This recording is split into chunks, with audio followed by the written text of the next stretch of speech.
everybody. Mr. Maleka, you initiated the issue of applications yesterday afternoon. I've had a chance to, look at them.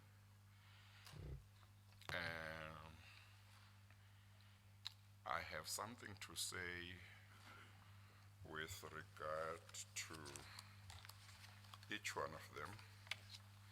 Of course, there were only 3 substantive applications. You have told me that there is an affidavit now by Mr. Fana Hlongwane, but no notice of motion. But from your side, you are happy that it should be treated as a substantive application. Yes, Chair. Yes, I will allow you hand it up when you are able to. With regard to, I'll mention what I'll mention now for you to say what you might need to say, but it may be that I will be wanting to hear more from counsel for the implicated persons who have applied for leave to cross-examine. With regard to Ms. Kaunda's application, my inclination is that I shouldn't at this stage decide that application. You see, her issue is a very limited one. And it may well be, it is all simply about whether or not she is the person who called Ms. Mentor to tell her that the former president would be able to meet her the following day, and whether she is the person who gave her the number of the person that she, according to Ms. Mentor, said would meet her. That's basically all. Now, it is possible that before the end of Ms. Mentor's evidence, before cross-examination, if cross-examination is granted, it's possible that she might not be insistent that it was Ms. Kaunda that called her. I'm saying that because, as Ms. Kaunda correctly points out, I think in her affidavit, in another affidavit, Ms. Mentor says she received a call from a person, she says a woman whose name she did not know, from the presidency. And Ms. Kaunda's version is, during that year, I never spoke to Ms. Mentor. So it may be that through questions, we might arrive at a point where Ms. Mentor says, well, I believed it was her, but I can't be sure, or whatever, in which case it may well be that Ms. Kaunda might say, look, if she is able to say she's not sure, there's no need to cross-examine. I don't know, but I'm just saying my inclination is that we should wait a bit, particularly because also, as I recall the role of the Commission's legal team, their approach is not to regard witnesses such as Ms. Mentor and Mr. Jonas and other witnesses that they will present to the Commission as they are witnesses in the sense in which one talks about that in litigation in a court of law. They present them and will ask questions, including questions that seek to establish whether what they are telling the Commission is true. So it may well be that at the end of the questions that the Ms. Silo will put to her and questions that I may put to her, that issue might go away. So that's the reason why I'm inclined to defer that application. In regard to, is it Major General? No, in regard to Dolo. Yes.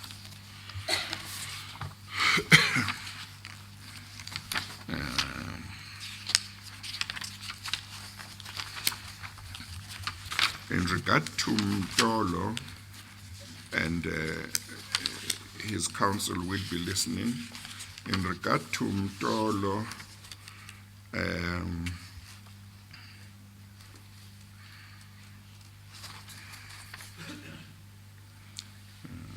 just tell you.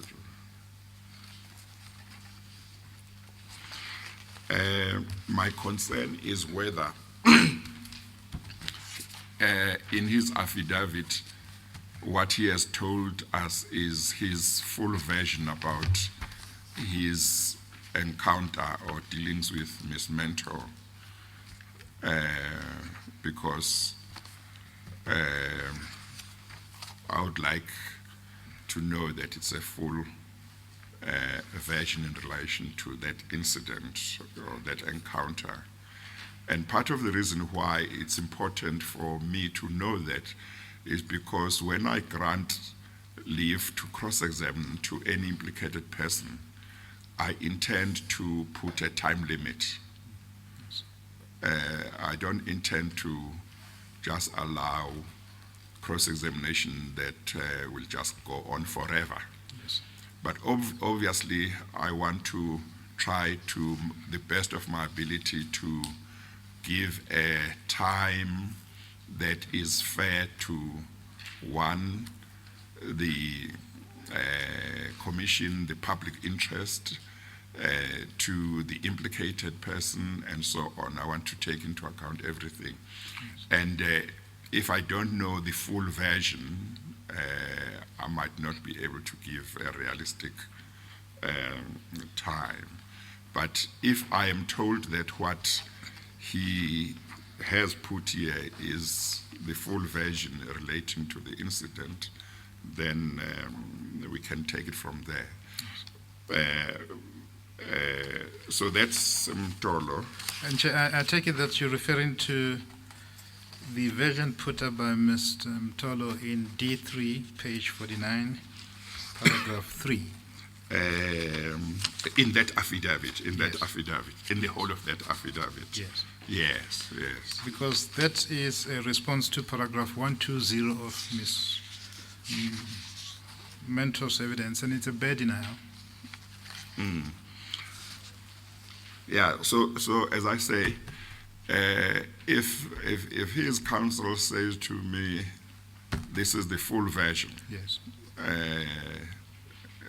then I'll treat it as the full version. Yes. But they might have focused on just dealing with that one. In other words, I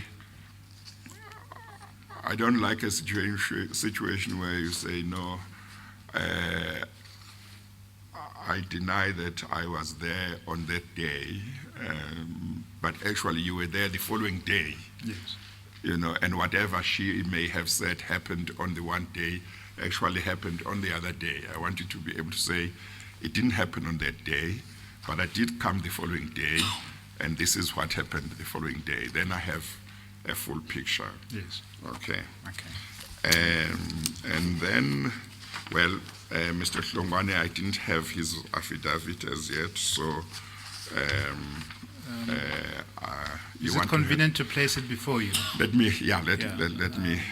Chair, can I ask for your registrar's Yes. She's coming.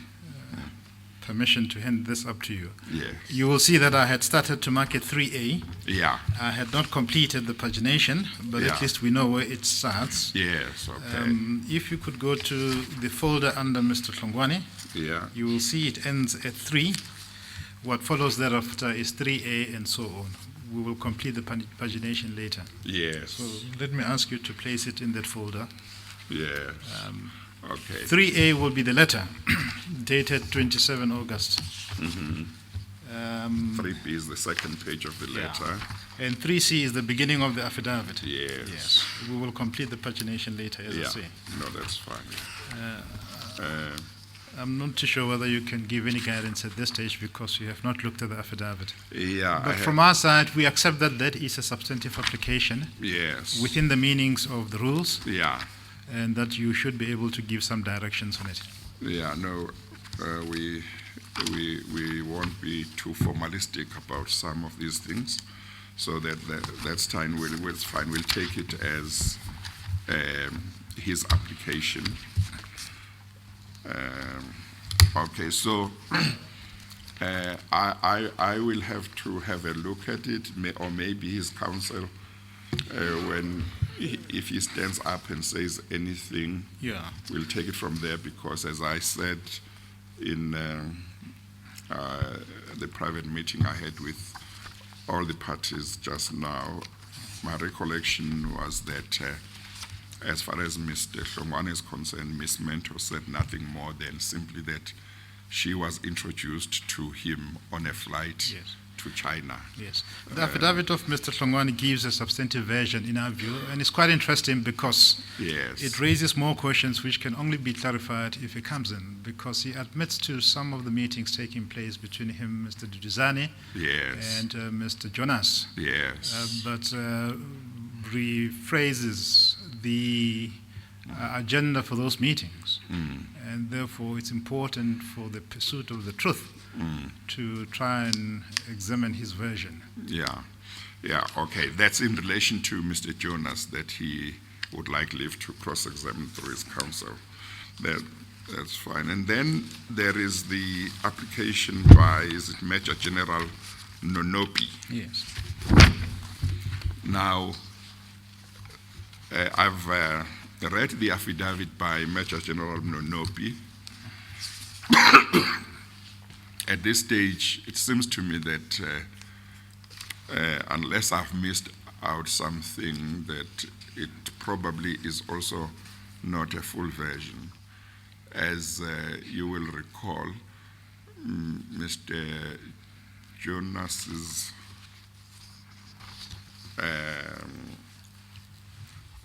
evidence included that she came with a prepared statement that she wanted him to sign, which he refused to do. I didn't get a chance to compare certain paragraphs in her affidavit with the statement of Mr. Jonas, but I didn't see what she has to say about where she says this prepared statement came from. Yes. I mean, Chair, to remind you, if you can go to Exhibit C1. C1. Yes, and you go to page 17. Hang on 1 second.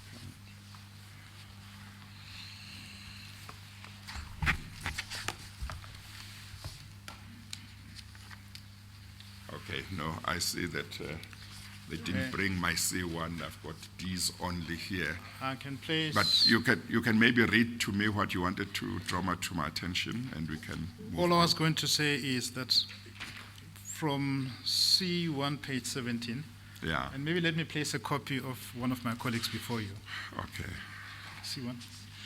Well, I guess that relates to Mr. Jonas. I Indeed. think the reason why it's not here is because it wasn't expected we would need it. But he gives a detailed version beginning from paragraph 51, Yeah, that I remember. relating to not only Major General Nonopi, Yes, but his involvement with other her officials at that point in time, including Brigadier Nklemeza. yes, And so it is not enough to simply respond to that version by a cryptic denial such as the one you may find in his statement. For instance, page 6, paragraph 5. There's a copy, Chair. Can I ask for your Yeah. registrar's Yeah. kind indulgence again?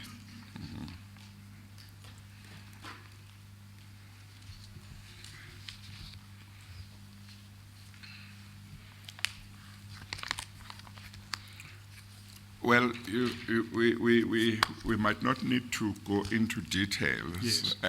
because I'm just giving my inclination. I'll hear what their counsel might have to say. In regard to Major General Mononopi, for example, if I recall correctly, she didn't come alone Yes. to see Mr. Jonas. She came with, I think, one other person. I don't know if it was two people. But I think it would be important, for example, that we know what the version of the other person is. Yes. Because what if that other person says, no, actually, that prepared statement or what Mr. Jonas is saying is true. So it's important that when I decide whether to grant leave to cross-examine, I have as full a picture as is possible. Yes. So I don't know whether the Commission's legal team did send a notice to the other person that Mr. Jonas alleges was with Major General Mononopi and whether there's been any response. So, but I would prefer to decide the application after I've seen what the version of that other person is about these events. Chair, we're grateful to the guidance that you have given, and we leave it to our learned friends representing General Mononopi and the like to persuade you that the version now given is enough, or that they would respond by additional particulars relating to that version. And we, for our part, would leave matters as they are until you have received some sort of submissions from them. Yeah. I would close by saying we will still ask you to ultimately give directions consistent with your discretion under Rule 3.7 to impose conditions when you grant the privilege of cross-examination. And we stand by that definition. It is a privilege, it is a permission, it is not a right. And to that extent, we would leave matters and we would resume the debate when it comes to the terms and conditions upon which you grant the permission to cross-examine. Yeah. No, thank you very much. You will get an opportunity to address me when that point comes. May I ask counsel for Ms. Kaunda to come forward and indicate what he has to say in the light of what I said about Ms. Kaunda's application.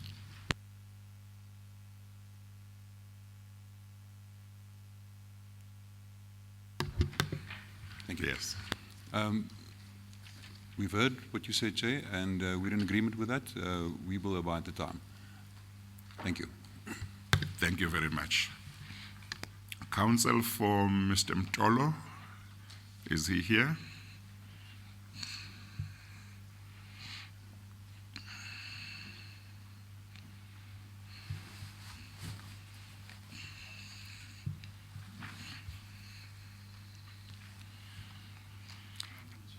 Yes, good morning. Just press the button there. Thank you, Chair. Yes, did you heard what I said about Mr. Mtolo? Yes, we did. Yes. Is there anything you want to say? Yes.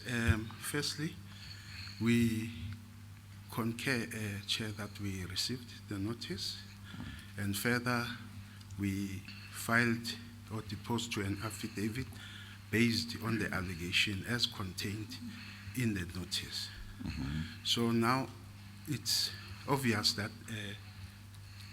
my client has been implicated by Ms. Mentor, and she's still on the stand. So we have answered as far as what was contained in the notice, which implies, Your Worship, that we rather, Chair, that the circumstance might change depending on what Ms. Mentor still has to say. But as for now, I concur, Your Worship, that Chair, that the application or the of notice is comprehensive, including the supporting sworn statement or affidavit. That's my humble submission with regards to Advocate Mdolo's matter. Yeah, but what I'm looking for is not a submission. It's simply whether it's his full version. That's a factual issue.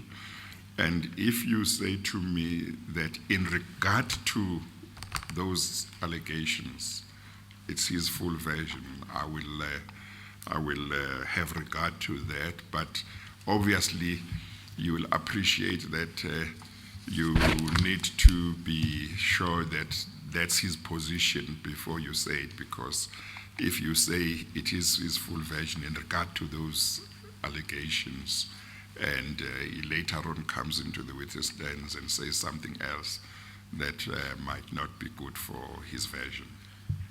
So in other words, if you are sure that it is his full version in regard to those allegations, you can tell me. If you would rather go back and consult with him and let him reflect and then make a decision, there may be time because Ms. Mentor hasn't finished giving evidence. You can tell me what you choose. Well, thank you, Honorable Chair. To be on the safe side, maybe, Chair, let's see where Ms. Mentor's testimony leads to before I make any commitment in that regard.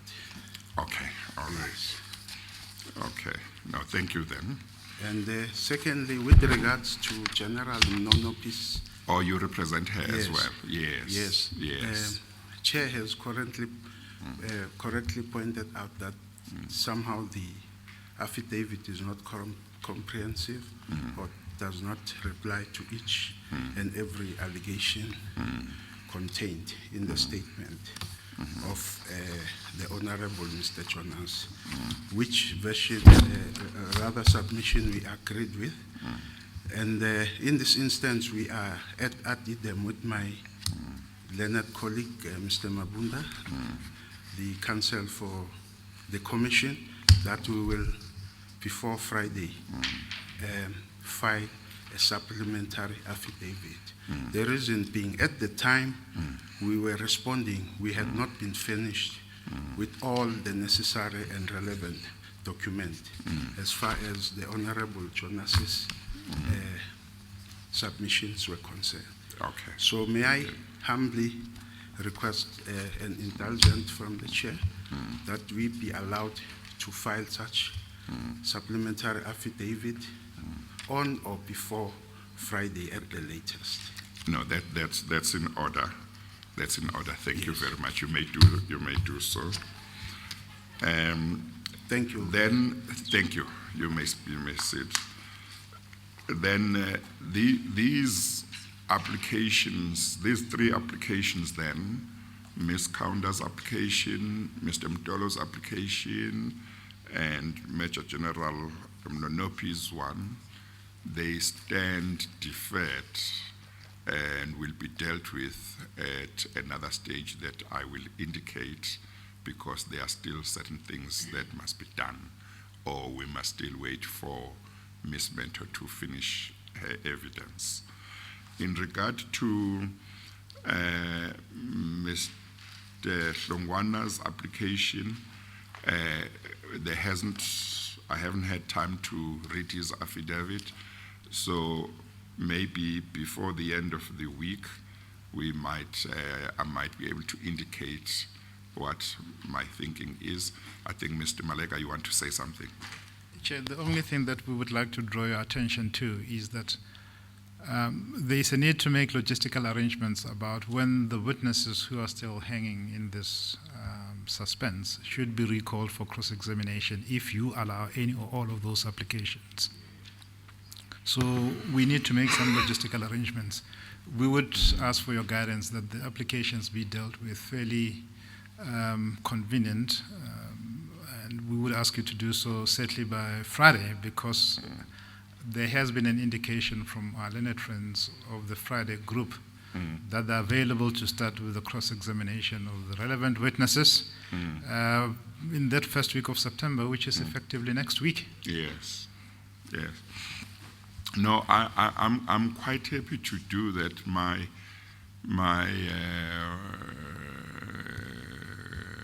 concern, let's take one by one.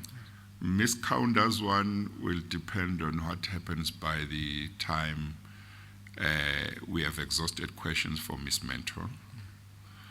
That's the one thing. With regard to Major General Mnonopi, a supplementary affidavit will be filed on Friday. Yes. With regard to Mr. Mtolo, they will revert. I think counsel for Mr. Mtolo, in regard to Mr. Mtolo, shall we say you will revert by Friday as well? In regard to what your decision is as to whether what he has put up in his affidavit is a full version in relation to those allegations, or whether you are going to supplement in regard to him. Is it fine if we say, if you are going to supplement, you will do so by Friday, or if you have decided not to supplement, you will communicate that by Friday to the Commission's legal team? Thank you, Honorable Chair. Yes, we will do so the latest by Friday, Chair. Because as I have indicated, Chair, that it will all depend on what Ms. Mentor testifies upon. Because as far as we're concerned, at this stage, she has excluded him from her viva voce evidence before the Commission. But however, the statement suggests, or her statement rather, suggests otherwise. So it's a matter of wait and see what she has to say before we can make any commitment in this regard. Yeah, okay, but we will, you will be in touch with the Commission's legal team at some stage after she has finished to make final arrangements in regard to that. Certainly we will do so, Honorable Chair. Thank you. Thank you, Chair. Thank you. Mr. Maleka, it just depends then on those things that I talked about being done on time. Yes. I don't know if when you receive whatever statements you are going to receive not later than Friday, if you receive them and you take the view that there is no need for you to check anything or verify anything or check anything with any other person, it may be that we can definitely have cross-examination starting on Monday. Yes. But I don't know if you receive statements, affidavits, and they require that you check certain things before cross-examination of a particular witness can start. So I don't know whether you have any view in regard to that eventuality. Yes, Chair, we would simply suggest that out of planning, we Yeah. ask those witnesses to keep themselves available for Yeah. cross-examination from Monday. Yeah, okay. And it will, of course, be Mr. Jonas, Ms. Mentor, and Mr. Maseko, who Yeah, is scheduled for Friday, but we would like to indicate that he's available tomorrow if all other persons yeah, do not have any objection to advancing his evidence. okay. So those will be the three witnesses Yeah. who would ask to make themselves available for cross-examination next week. Yeah, yeah. Okay, no, that's fine. Okay, thank you. Then those applications stand deferred, and before the end of the week, we will deal with Mr. Hlongwana's application. Thank you, Chair. Thank you.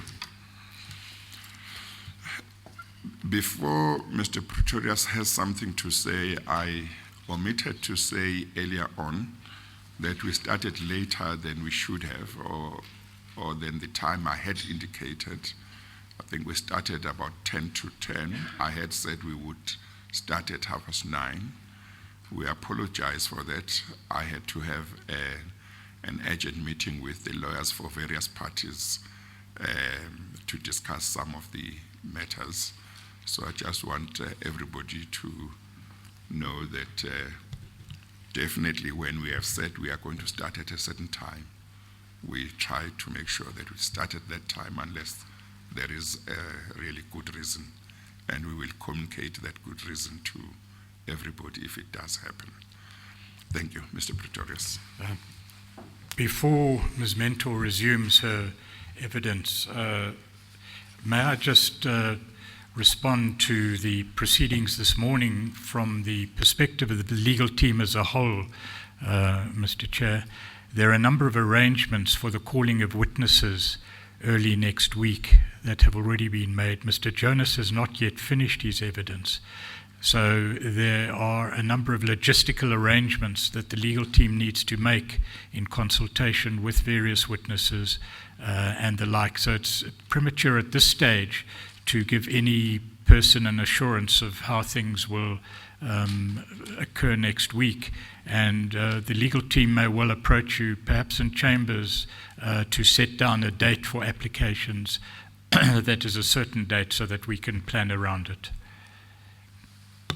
Okay, is the effect of what you are saying is the effect that let's deal later in the week with exactly when cross-examination may start? Yes, we'll have to present a program to you after consultation with various members of the legal team that have various matters that they have planned for later this week and next week, and perhaps it would be better if we presented you with a comprehensive plan that takes into account the various matters that other council must attend to. Okay, that's fine. Thank you. Good morning, Chair.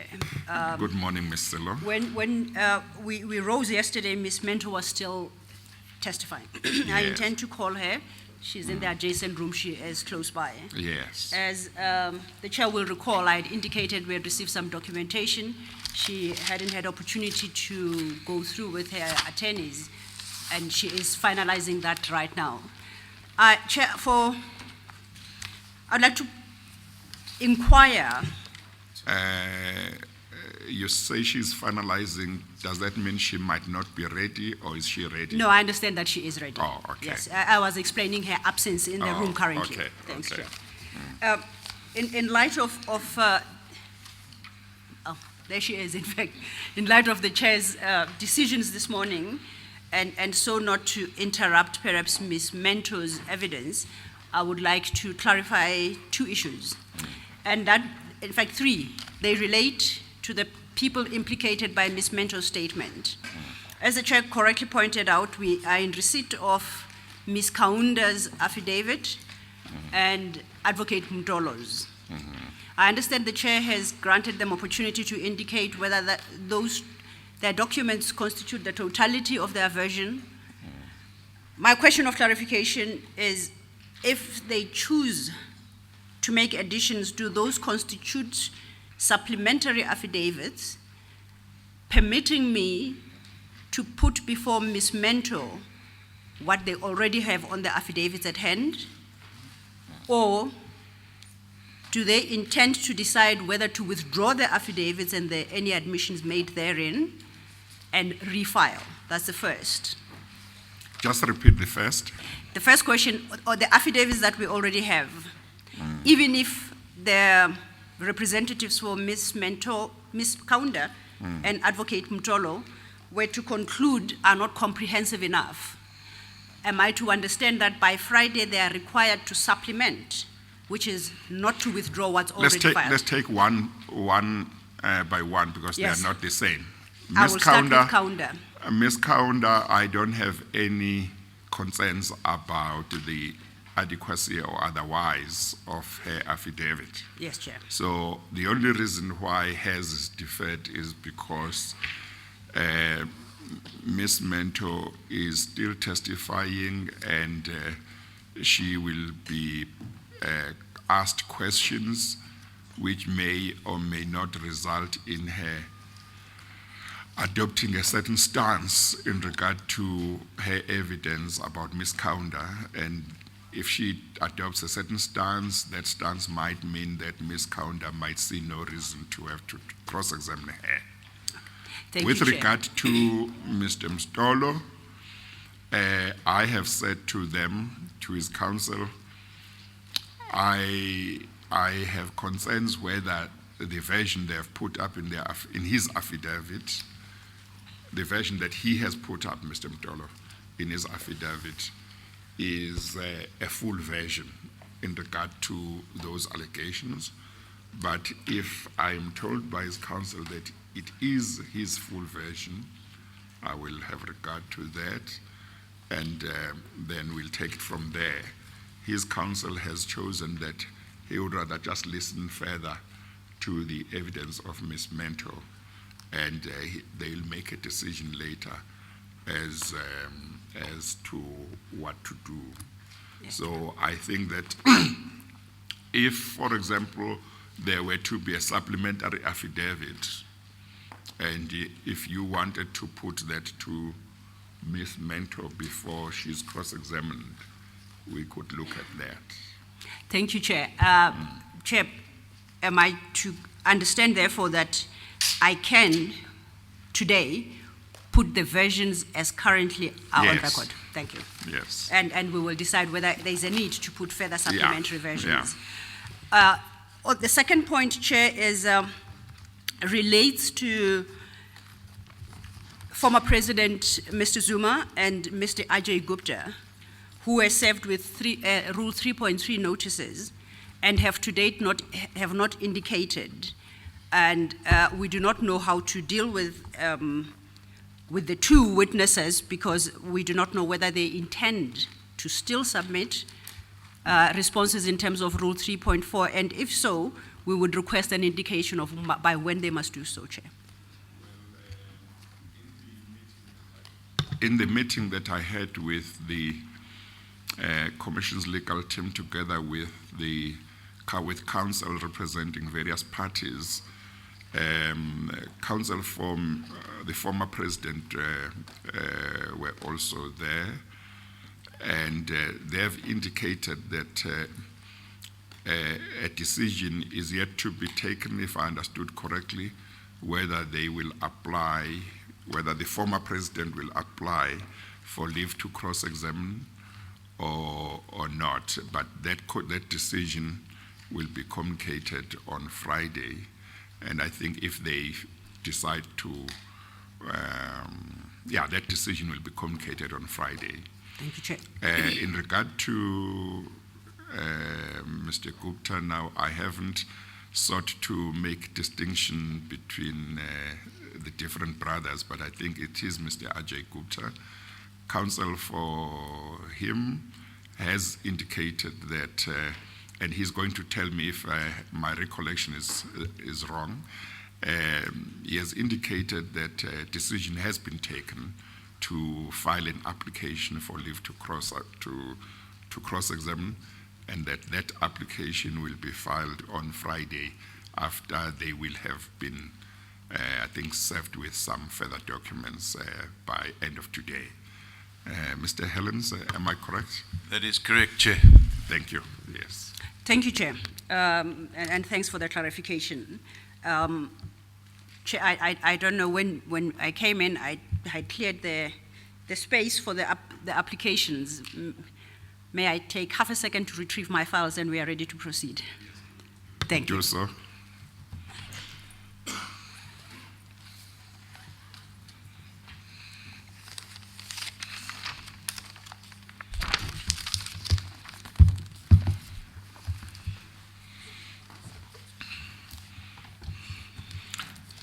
Maybe while you are getting your stuff in order, may I put some questions to Ms. Mentor. Good morning, Ms. Mentor. Yes, you are still under oath. When I read your statement, in particular the paragraphs which refer to, is it MM or MP1 and MP2? Those are the pictures relating to Sahara, to the Sahara building, and to Saxon World. The impression I received was that you were certain that the buildings appearing in the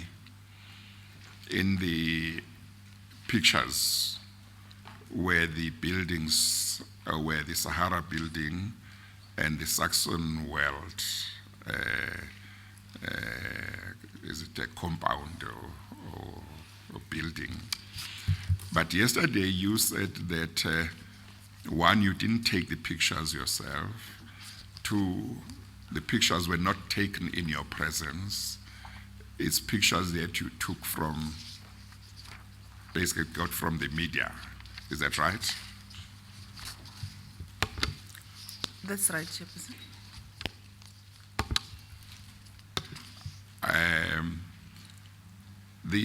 At least one of the statements, or maybe an affidavit that you deposed, just didn't give me the impression that it's something you got somewhere. It gave me the impression that maybe you took the photos yourselves,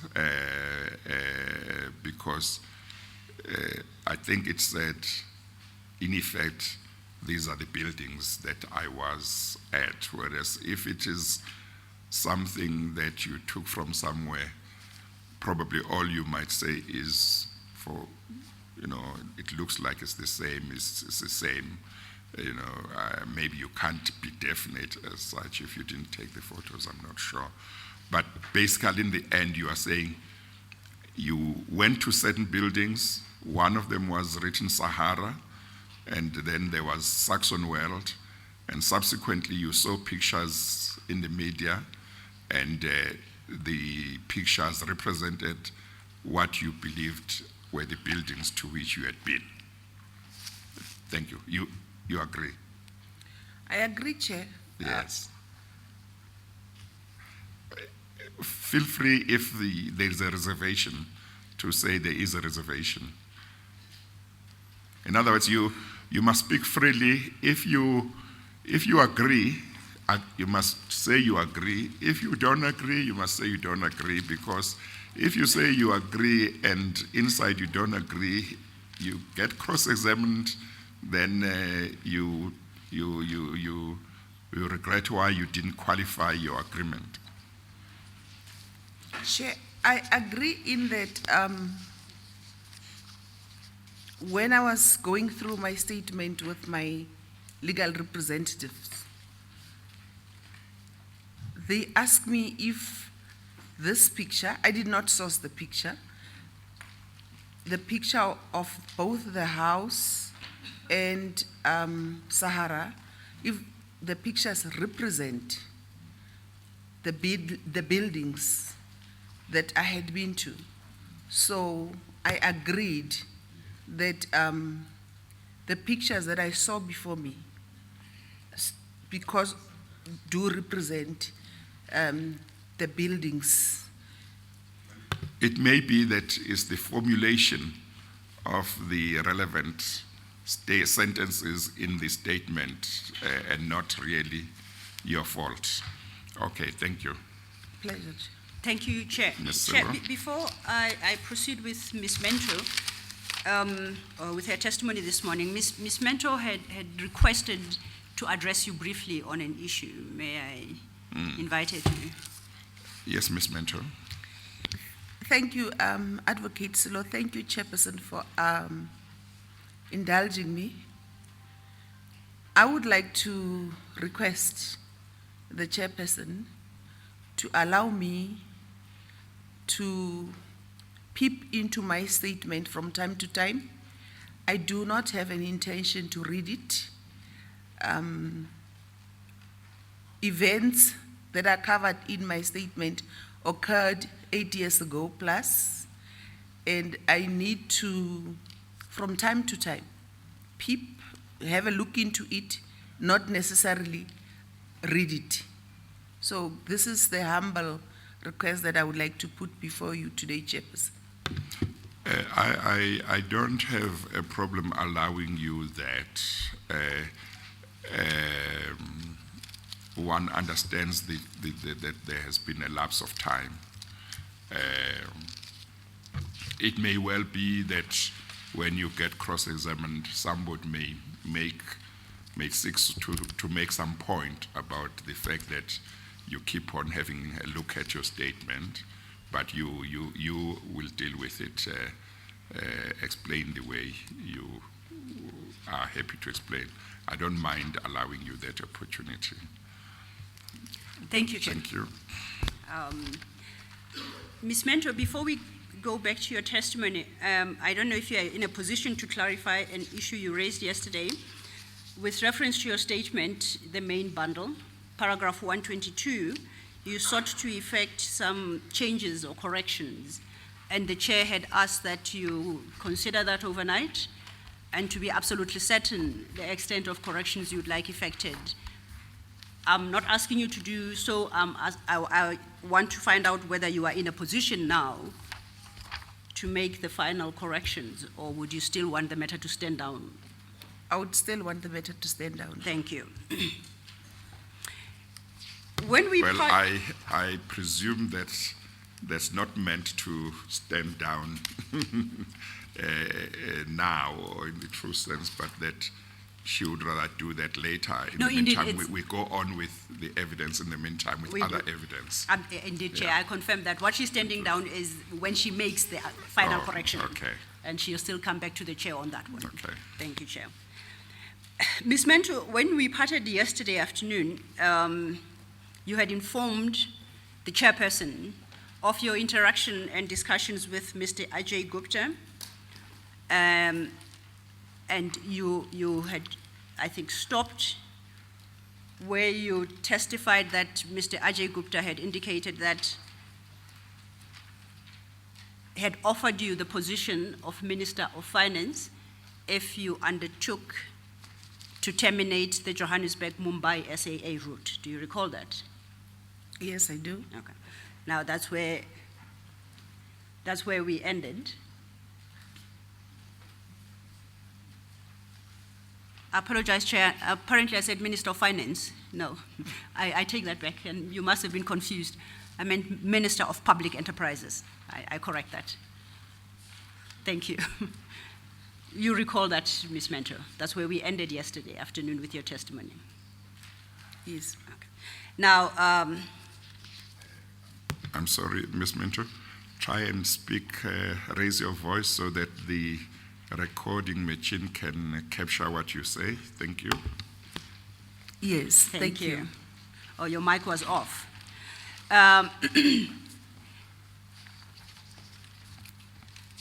You deal with these matters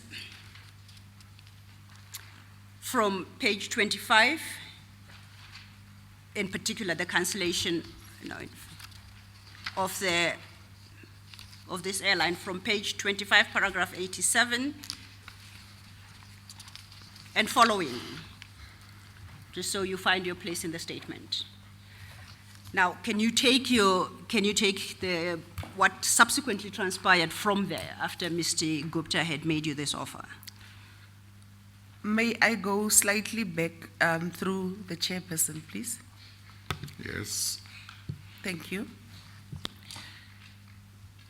Before the issue of the offer of a ministerial post and the cancellation of the airline route from South Africa to India and back, Mr. Ajay Gupta had also brought forward the issue of denial.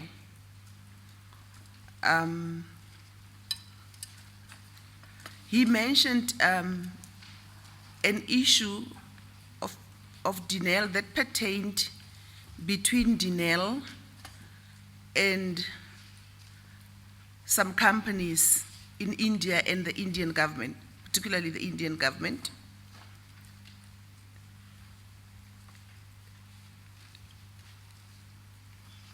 That issue that he raised with me was a top secret issue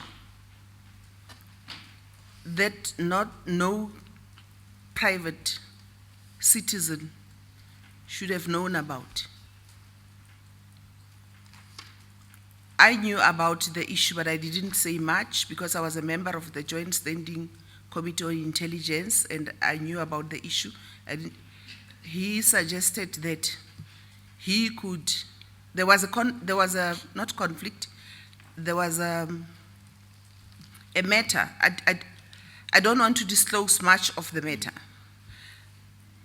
that he offered to resolve between Dinel and the Indian government. I was surprised that he knew about the matter.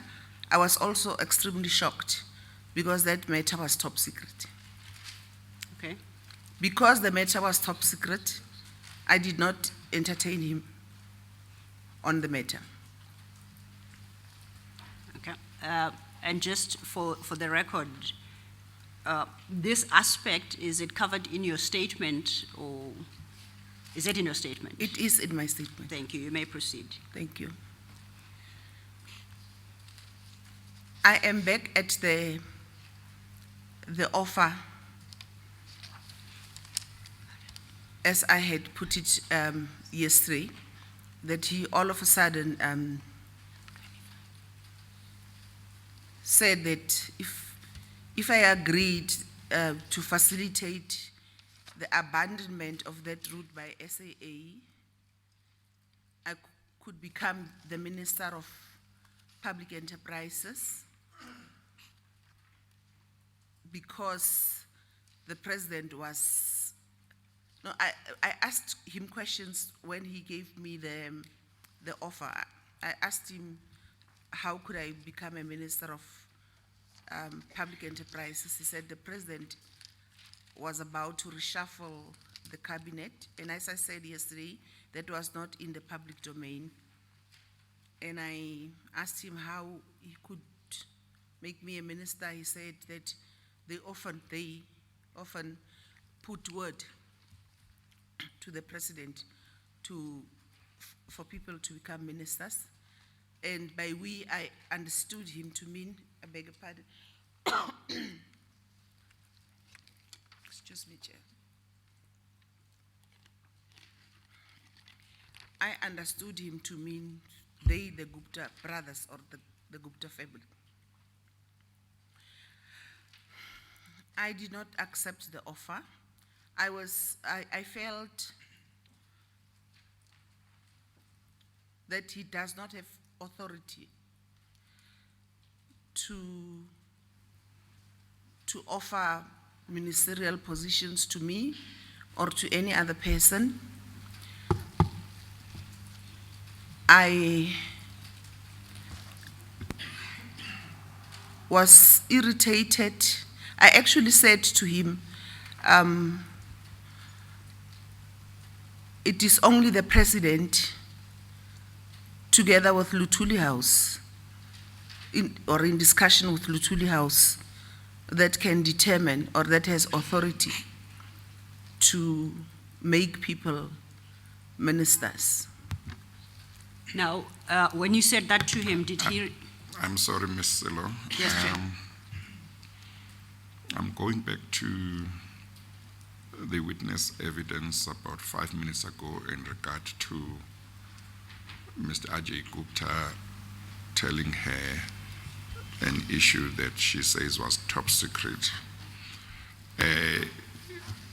I'm assuming that the Commission's legal team has applied its mind, or is applying its mind, to the question of how that should be dealt with, because obviously, maybe I shouldn't say obviously, because Mr. Ajay Gupta may not know what matter she is talking about if she is not able to say what that issue was.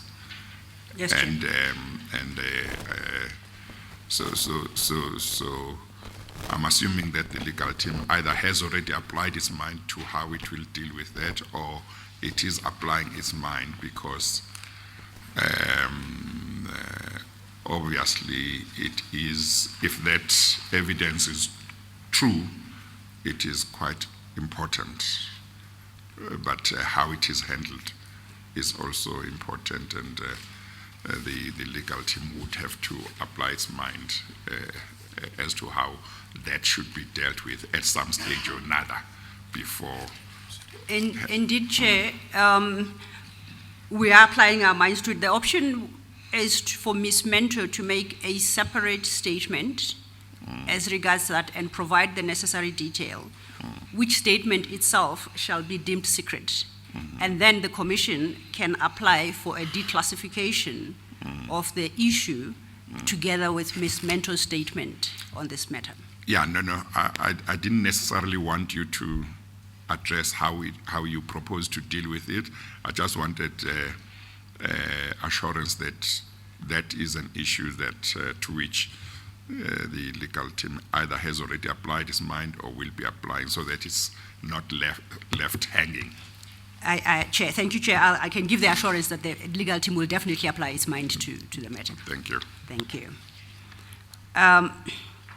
Ms. Mentor, I had inquired whether, when you told Mr. Gupta that only the President, in discussion with Luthuli House, can offer ministerial posts, whether he had responded thereto, and if so, what his response was.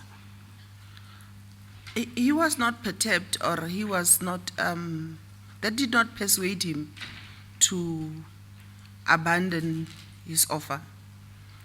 He persisted on it, and we had a bit of exchange, and I became agitated. I began to become agitated, and I got angry and I raised my voice. We were not agreeing on the issue. And just at the point when I declined the offer and I was telling you that you have no authority whatsoever to offer me a ministerial post, the President walked in. The President did not walk in from the entrance that I had used when I entered the house. He walked in from the direction that I was led through when I was shown the bathrooms, and the direction from which Ajay Gupta emerged from when he came to join me in the house. The President entered. His entrance was just on while I was getting very angry. He emerged, and when he walked in, I rose from my seat, much as I was on crutches, out of courtesy, protocol, and respect. And he greeted me whilst he was standing and I was standing. AJ remained seated, and I immediately went ahead to tell the President what AJ had said to me, which was in relation to the offer, including the issue of the imminent reshuffle of Barbara Hogan, as he had informed me about. The President sought to calm me down. He did not address the issues that I was putting before him. He repeatedly told me to calm down. I felt that he was not paying attention to the issues I was bringing to his attention, and I felt that he was finding issue with me, rather, with my agitation and with my anger. That further frustrated me. The discussion between the president and I occurred whilst we were still both standing.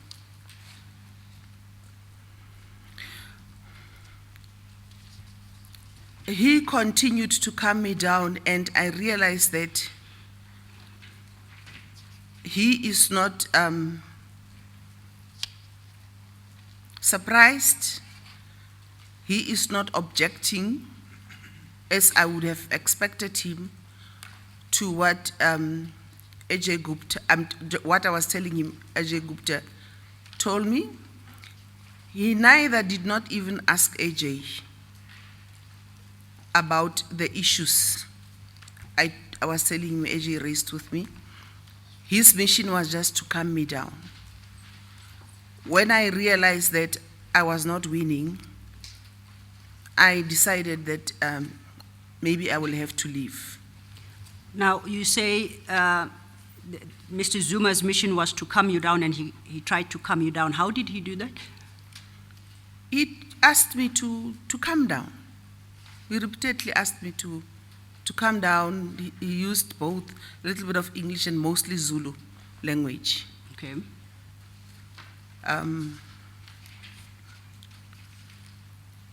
There was a point at which before I indicated that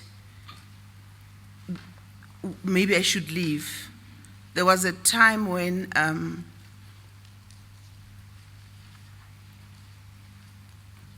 I remembered that I had refused to go and see the president in China. And I said to the president, I apologize for refusing to go and see you in China 2 weeks ago. The president accepted my apology. Why do you say he accepted your apology? Did he indicate verbally the acceptance of the apology? I take that he accepted it because he said it's okay.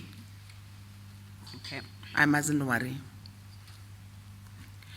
May I continue?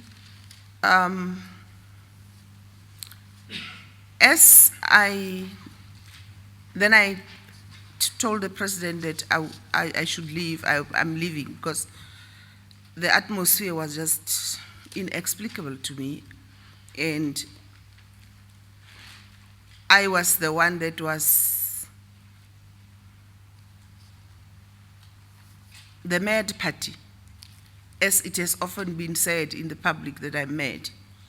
I felt that I was being made the mad party there. I felt that the president is not attending to the issues that I am raising with him, so I elected to suggest to the president that I'm leaving. As we were, my bag was on the seat where I had seated, where I had placed it next to me all the time.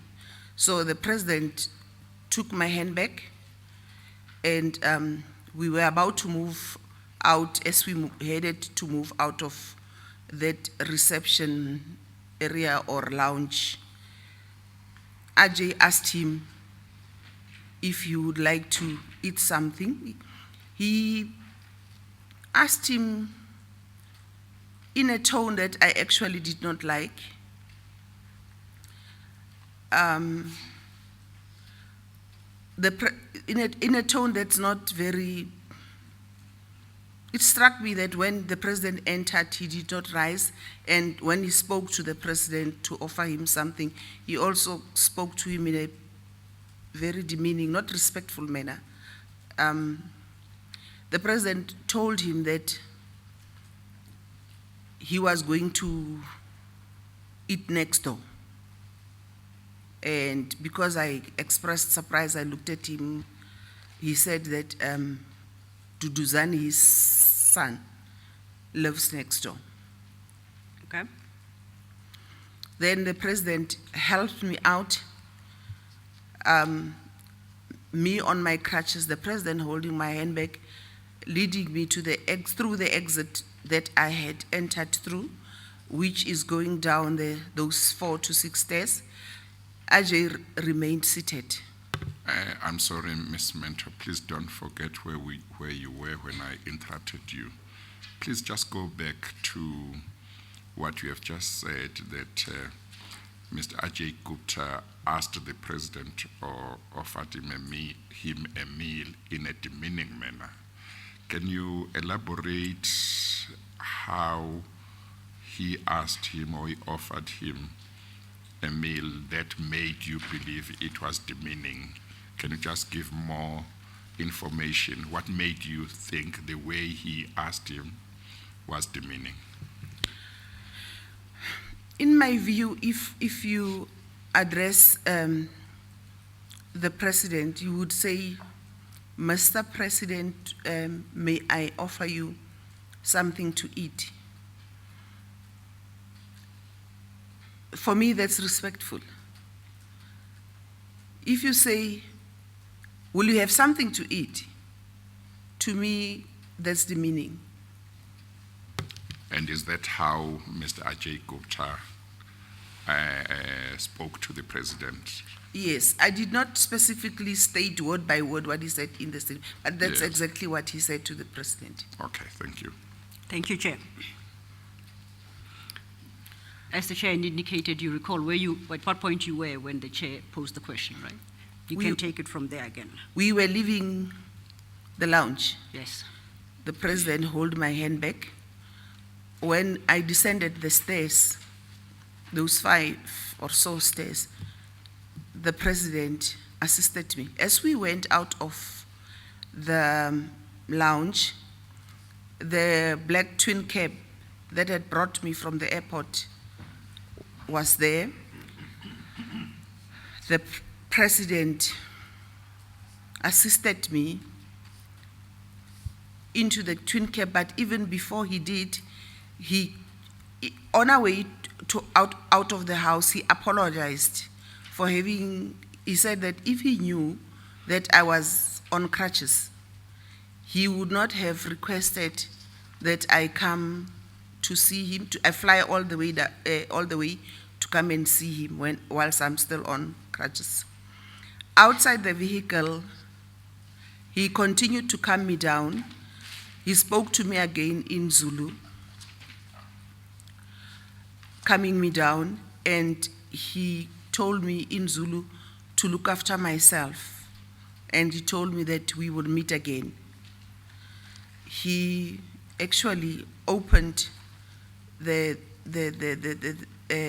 vehicle and assisted me into the vehicle, and we drove our way to the airport.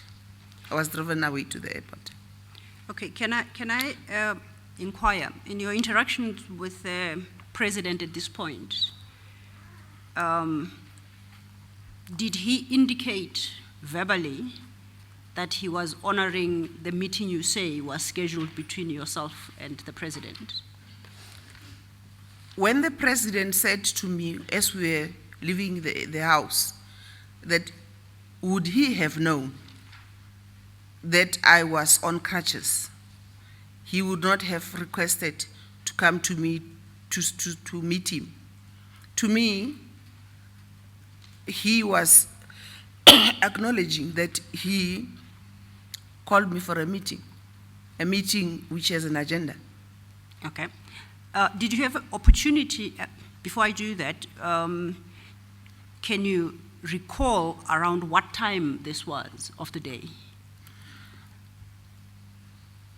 That brings me to an item that I said I might have stayed 2 to 3 hours in the house. But I landed at about, if I may go back Please. to calculate the time, Please. if that's allowed. I landed at 8:30. Okay. That is at OR Tambo? Yes, Chairperson, Yes, in the morning. in the morning, Yeah. 8:30. I would think that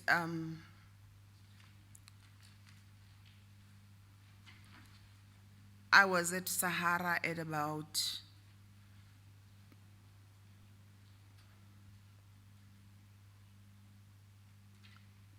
past 9 to 10. I spent about 20 to 30 minutes before I was made to meet Ajay. I spent about 20 to 30 minutes in discussion with her. I was inside Saxon World around lunchtime.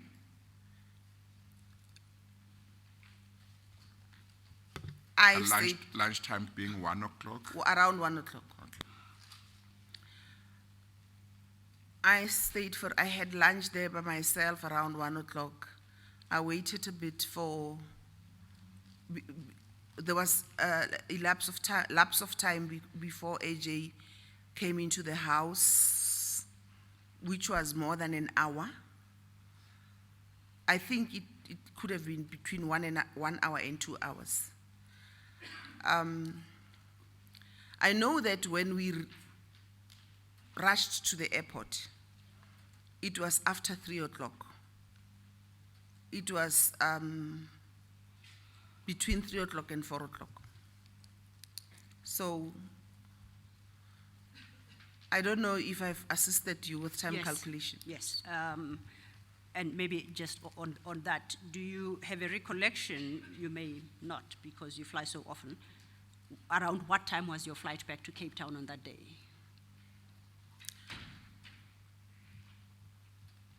Or what flight, if I may say, did you eventually take back to Cape Town?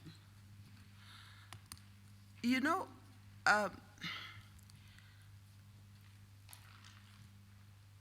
I definitely came in through SAA. Yes. And normally if, I know that I had to recheck in and I checked myself in. Now, if I could have returned with SAA because I've been thinking last night. I was asking myself last night why would I not have checked myself in for the going trip and for the returning trip. So I flew SAA in my head back, but I could have flown another airline. Okay. Firstly, would you have a recollection as to around what time that was? It was definitely after 5 o'clock. Okay. Now, you just to pick up on a point you make, you state that you checked yourself in. I don't understand. What point are you trying to make about checking yourself in or otherwise? What I'm trying to say is that I didn't have a ready boarding pass. Okay. That just allowed me through the gate. Which is what you do if you check yourself for both trips in. I understand. Thanks for the clarification. Now, when you were having the discussion with the president, you say this was in Mr. Gupta's presence? Yes, okay. Except when we were descending the stairs and by the vehicle outside. Okay.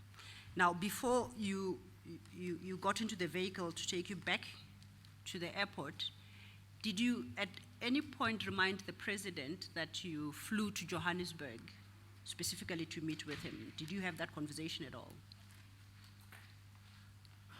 Yes, that's why, if I recall, that's why the president said to me, we'll meet again. Explain that. If my memory serves me well, I regretted to the president that we did not discuss the issue that was the item of our agenda. Did you express that sentiment to him directly? If my memory serves me well, I did. And his response was, take care of Sinagegele.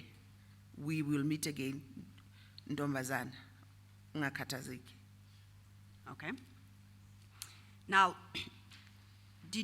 Yes, Chair. We don't have an interpreter who is interpreting what she has just said. I know that the Commission has arranged interpreters here, but I will interpret. she says she's able to translate that. Please do that for the benefit of those who might not understand isiZulu. Thank you. And Ms. on a, Mentor. on a lighter note, Chairperson, I've discovered that Hlongwa and Hlongwane are the same thing in two different Nguni languages. Well, whatever the position is about Hlongwa and Hlongwana, Zondi and Zondo are not the same thing. Thank you, Chair. That was Okay. just. Okay, you want to give thank a you. translation of what you just said in isiZulu? Thank you. Ungakhathazeki ntombazana. Don't be too overly worried, young lady. Look after yourself, like go and look. I understood that to me. No, let me just interpret. Look after, usinakekele, look after yourself. That's correct. Thank you, Chair.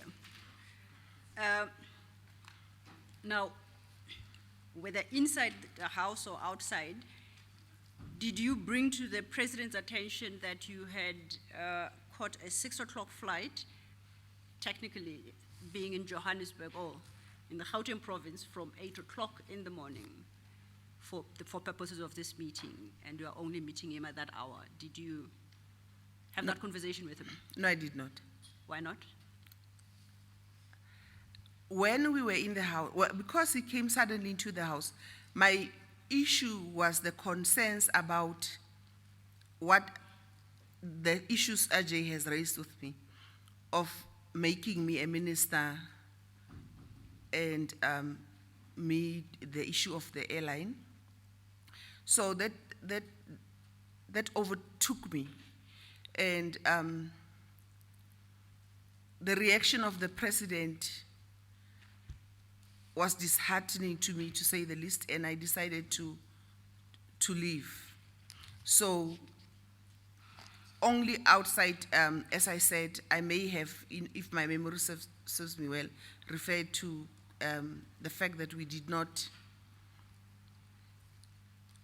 fulfill the agenda, intended agenda, and then he said, we will meet again.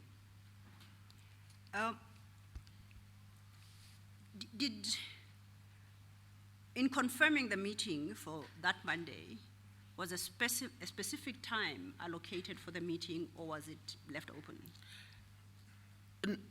Not time in terms of 8:30 or 10, said Monday morning. At this juncture, based on what you testified on yesterday, that Mr. Kaunda had assisted with setting up this meeting, did you contact Ms. Kaunda about the delay, let's say around 3 o'clock, when still you hadn't met with the President? No, I did not. You didn't have the mind to? No, I did not.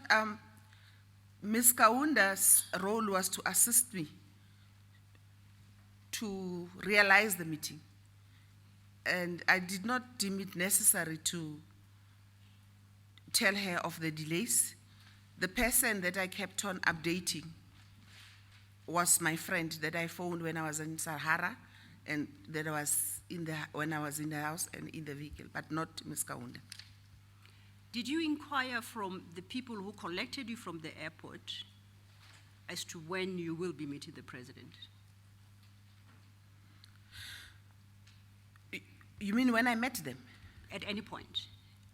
When they took you from the airport to Sahara, when they took you from Sahara to Saxon World, did you inquire as to what time approximately you might be meeting with the President? No, I only told them that they were delaying me. Because in my understanding, when I left Cape Town, I was going to proceed from the airport and be driven straight to the President. So my issues with them both in Sahara and in the house was that I'm a But they explained when I raised the issue that I'm getting delayed, that the president is held up discussing the issue of the strike of COSATU. Did you inquire of them how they come to know that? It surprised me, but I did not ask them. Now,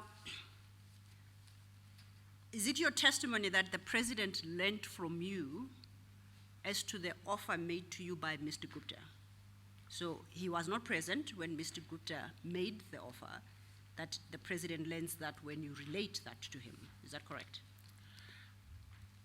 In my mind, the suddenness with which the president appeared when I rejected the offer and became loud and agitated suggested to me that he could have had the discussion, but I still felt I must put it to him and not rely on the fact that he might have heard, put it to him what I.J. Gupta had said to me.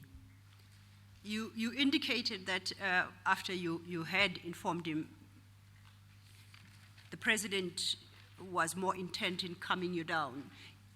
Now, I want you to recall, if you can, did he appear surprised of the offer allegedly made to you by Mr. Gupta? Did he react thereto physically or otherwise? He did not act surprised at all. As I say, he was, his main focus was on calming me down. He did not act surprised at all, or angered or annoyed. Okay, you are now outside. He's walked you to the car, and you indicate that he stated you will meet again. Did you inquire as to when that might possibly be? Did you have a conversation with the president about possibly the next meeting that you might set down? No, I did not. You did not. Okay, you are now at the vehicle, and what happens? I am at? Next to the vehicle, the bakkie that you referred to. You are I'm assisted by the president into the bakkie. Okay, and then? And the bakkie drives off. And as we proceed to the airport, I'm taken to the airport. I assume I'm being taken to the airport. I call my friend again to say that the meeting did not take place, meaning the meeting specifically about the agenda, not meaning that I did not meet the president. Okay. I don't know if I will get a flight to Cape Town. In fact, I said to her, I don't know if I'll miss my flight back to Cape Town. And I said to her, in the event that I don't make it on my flight, may I come and put up at your house tonight? And she agreed. Okay. Now, on my recollection, this is about a third telephone call. You indicated when you were in Sahara, you called a friend. Yes. And you indicated as well yesterday when you were in Saxonwold, this Saxonwold house, you once again called a friend. Yes. And now you just indicated you called a friend yet again. Same friend. Are these three people, or is it one person or two? One friend. It's the same friend right through. Right through. Okay. Who was driving you back to the airport? The same people that fetched me. Both of them? Yes. Well, before you proceed, Ms. Selo, Ms. Mentor, if I recall correctly, your evidence yesterday was to the effect that you had done quite a lot prior to this, maybe for 2 months, I'm not sure, to try and get a meeting with the president. Is that right? That's right, Chairperson. And you were not getting a positive response up until you got this call, which you say was from Ms. Kaunda. Is that right? That's right, Chairperson. And you would have been very happy that ultimately you were granted an opportunity to meet the president. Is that right? That's right, Chairperson. What you might not have been happy about is the short notice of the meeting. Is that right? That's right, Chairperson. You traveled at short notice to OR Tambo to make it to the meeting with the president. Is that right? That's right, Chairperson. And you were driven to Sahara and you were made to wait there for some time. You were not happy with that. That's right, Chairperson. After some time, you were taken to Saxon World, and there you were made to wait some time as well. Is that right? That's right, Chairperson. And you were spoken to about things that you had not come to Johannesburg about. Is that right? That's right, Chairperson. And ultimately, the president came to the room where you were. Is that right? That's right, Chairperson. And now, with that background, the question might arise why you didn't take this opportunity to say, now I'm face to face with the president. I must use this opportunity to meet with him and discuss these issues that I've wanted to discuss with him for such a long time. I was not going to discuss these issues before a person that it's not meant to be part of. The meeting was between myself and the president, so there was a third party. And this third party is a third party that had acted in ways that are out of hand, in my view. Firstly, it's a third party that knew about the meeting, that knew about the agenda when he was not supposed to have known about the agenda. And it's a third party that goes on to exercise authority that, in my view, it's not his authority. He's usurping somebody's authority. And that authority resides with the person that I'm supposed to have a meeting with. I was not going to have this meeting. For me, there was everything wrong. The place, the company, the issues. I was not going to proceed with that meeting. And as I say, most of the time I spoke to the president standing. I did not even take a seat. What would you say if somebody says, maybe you should have asked the president if you could meet with him elsewhere so that you could discuss these issues? The president's posture, when I raised the issues to him that I had a problem with, his posture of faulting me for being agitated and for being not calm did not render it possible, in my view, to do that. And when he said we would meet again, also you didn't try to tie him down to any time frame, seeing that you had experienced some delays in securing this meeting? I don't think that it is proper for... To try and tie down a president. Yes, even if you are a member of parliament. Yes. The president's diary is Yes. handled in his office. You There is may be no way I right. could say to You him, may be can we right. meet tomorrow or next week? Yes. Okay. Thank you. Thank you, Chair. Thank you, Chair. It's brought to my attention it's 11:20. In light of the fact that we started late with Ms. Mentor, so she hasn't quite been in the box for 1 hour, 15 minutes. I would like the Chair's views. Do we continue or would you like to take a tea break? I think let's take the tea break. So we try to keep to the time for tea break and lunch break as close as possible. Since it's now about 20 past, we will be back at 25 to 12. Thank you, Chair. Thank you. We adjourn.